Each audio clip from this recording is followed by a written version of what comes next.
Students, in our previous lecture, we were discussing about parallel combination of electric cells, right?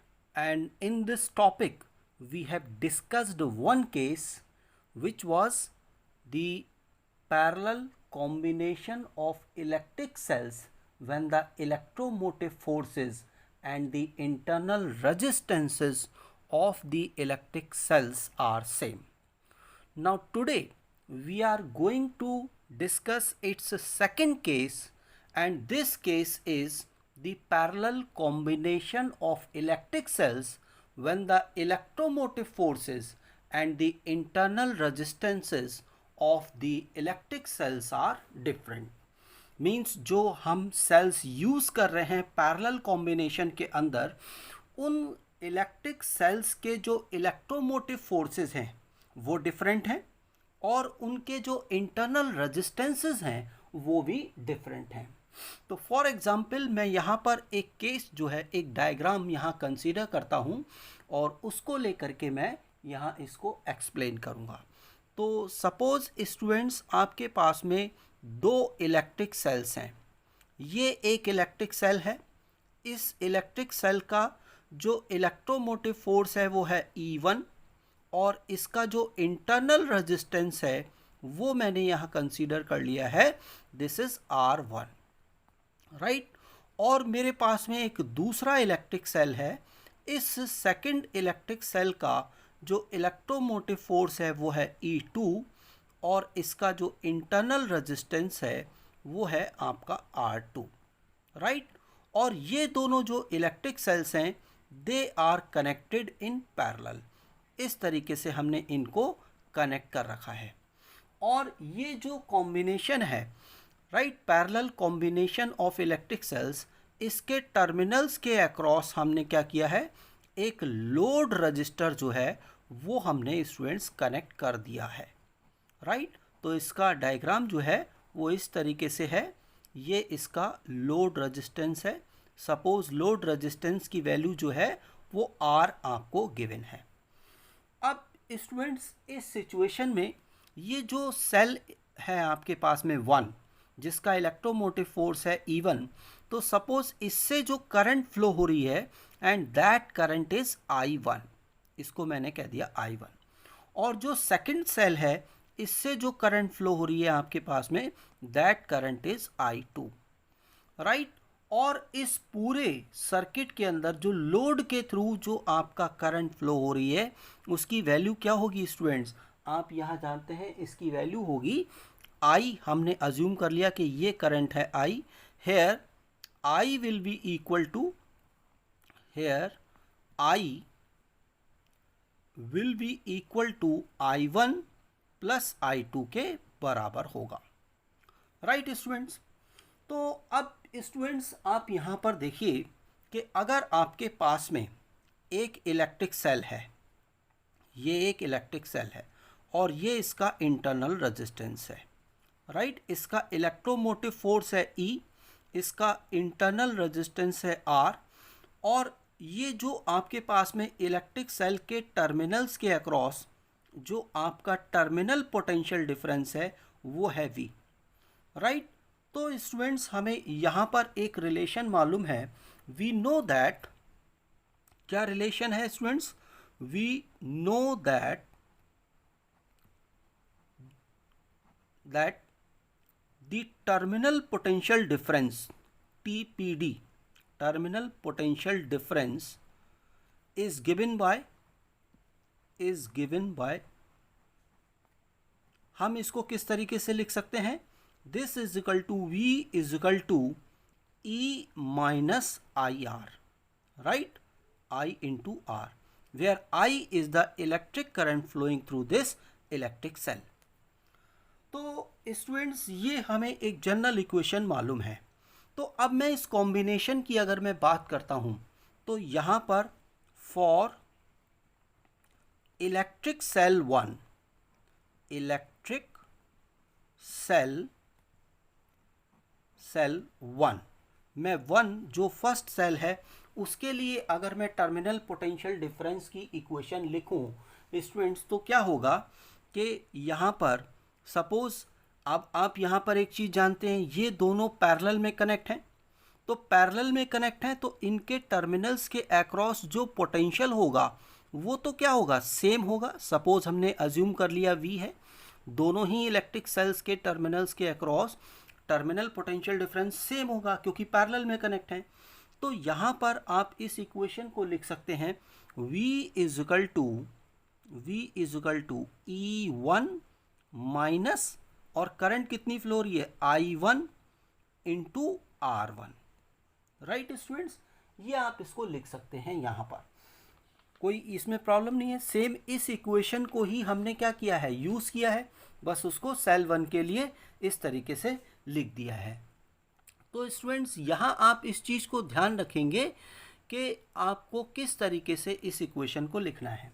तो अब students यहाँ से अगर मैं I1 की वैल्यू कैलकुलेट करूँ तो I1 कितना होगा, यहाँ पर I1 will be equal to, मैं इस इक्वेशन से यहाँ पर लिख सकता हूँ this is equal to E1 minus V upon R1, ये इसकी वैल्यू होगी E1 minus V upon R1।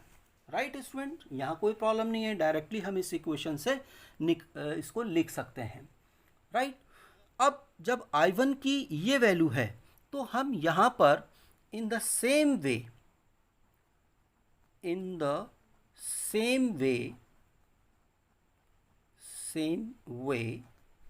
हम यहाँ पर जो सेकंड सेल है उससे जो करंट फ्लो हो रही है I2, उसके लिए इक्वेशन लिख सकते हैं स्टूडेंट्स। और वो इक्वेशन क्या होगी, I2 will be equal to, आप यहाँ पर इसको लिख सकते हैं E2 minus V upon R2। Right, जैसे ये इक्वेशन आई थी आपके पास में, इस इक्वेशन को आपने लिखा है यहाँ पर, वैसे ही आप इस इक्वेशन को भी जो सेकंड सेल है इलेक्ट्रिक सेल, उससे जो करंट फ्लो हो रही है उसको आप लिख सकते हैं। अब स्टूडेंट्स आप यहाँ जानते हैं since I is equal to क्या होगा, I इज इक्वल टू है I1 प्लस I2 के बराबर है।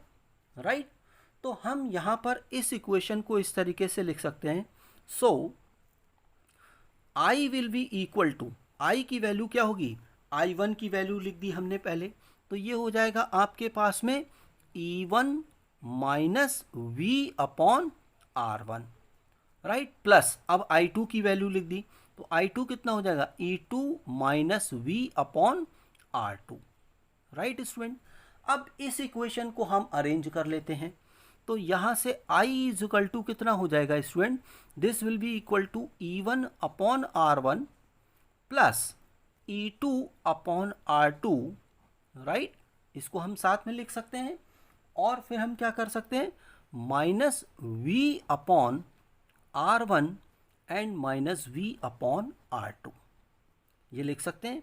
यहाँ मैंने इसको अरेंज कर लिया, I इज इक्वल टू, ये क्या हो जाएगा स्टूडेंट आपके पास में, इस पूरे टर्म को मैं सॉल्व करूँगा तो ये क्या हो जाएगा, R1 R2 मैंने यहाँ एलसीएम ले लिया, तो ये आपके पास में हो जाएगा E1, right, E1 R2 plus E2 R1।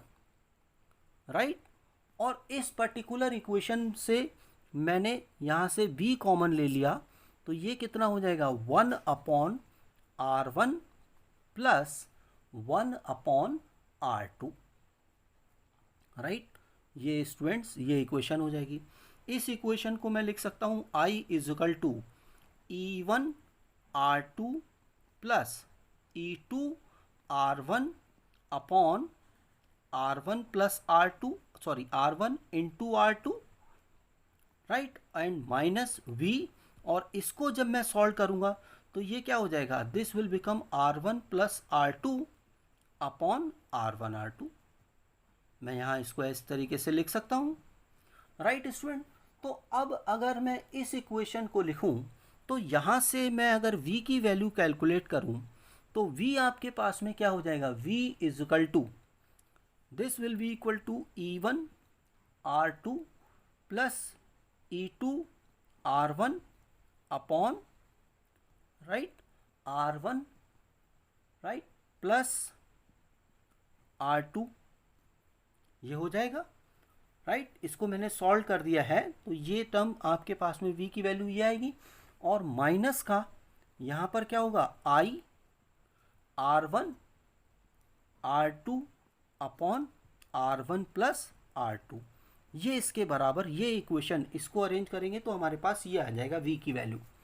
अब यहाँ से स्टूडेंट्स अगर आप देखिए इस इक्वेशन को, अगर मैं इसको स्टैंडर्ड फॉर्म में लिखूं तो this indicates that v is equal to क्या हो जाएगा, this is equal to e equivalent, right, minus i into R equivalent, ये इसके बराबर होगा, राइट स्टूडेंट। तो यहाँ से सो जो E इक्विवेलेंट है, E equivalent is equal to कितना हो जाएगा, आप यहाँ से इसको इससे कंपेयर कर सकते हैं, तो E equivalent will be equal to आपका E1 R2 plus E2 R1 upon, यहाँ पर ये कितना हो गया, R1 प्लस R2, राइट, ये आपके पास में होगा, एंड R इक्विवेलेंट आपके पास में क्या होगा, R equivalent is equal to, इसको यहाँ पर आप चेक कर सकते हैं, तो this will be equal to R1 R2 upon R1 plus R2, ये इसके बराबर होगा। तो स्टूडेंट्स आप यहाँ पर ध्यान दीजिएगा, ये न्यूमेरिकल पॉइंट ऑफ व्यू से ये सारा डेरिवेशन बहुत इम्पोर्टेंट है, इस पर बेस्ड न्यूमेरिकल्स आ जाते हैं, और बोर्ड एग्ज़ाम में तो ये डेरिवेशन ही आया है, कई बार ये डेरिवेशन आ चुका है, तो इसको ध्यान रखिएगा।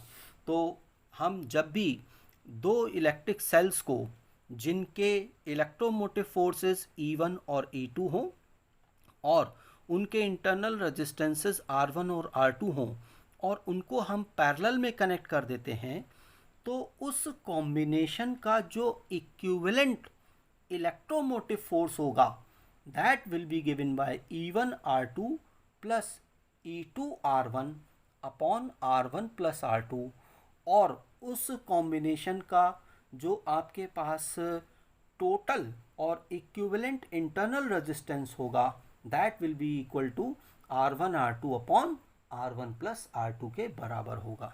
तो ये स्टूडेंट्स इस चीज़ को हमें ध्यान रखना है, इसको याद रखना है, राइट, क्योंकि इस पर बेस्ड न्यूमेरिकल और डेरिवेशन दोनों ही आ जाते हैं, तो इसको अच्छे ढंग से हमें कर लेना है, राइट स्टूडेंट। तो ये टॉपिक आपका यहाँ फिनिश होता है। अब इसके बाद में इसका एक लास्ट टॉपिक बचता है, और वो टॉपिक है आपका, this is mixed combination of electric cells, right. तो mixed combination of electric cells में क्या करते हैं हम जो है इसमें जो इलेक्ट्रिक सेल्स को सीरीज़ कॉम्बिनेशन में भी जोड़ते हैं और पैरेलल कॉम्बिनेशन में भी हम जोड़ते हैं, मींस हम इसमें क्या है दोनों ही केसेस को लेते हैं। तो स्टूडेंट मैं इसको यहीं तक रखता हूँ, जो लास्ट टॉपिक है इसको मैं अपने नेक्स्ट लेक्चर में इसको एक्सप्लेन करूँगा, राइट। अगर आपको यहाँ पर कोई भी डाउट है तो विदाउट एनी हेजिटेशन आप मुझसे वो डिस्कस कर सकते हैं, मेरे व्हाट्सएप नंबर पर आप मुझे क्वेश्चंस अपनी प्रॉब्लम्स सेंड कर सकते हैं, और फिर मैं आपको उन प्रॉब्लम्स का सॉल्यूशंस बताऊंगा कि हम आपके डाउट्स को मैं दूर कर दूंगा, राइट स्टूडेंट। तो thank you student, thank you very much.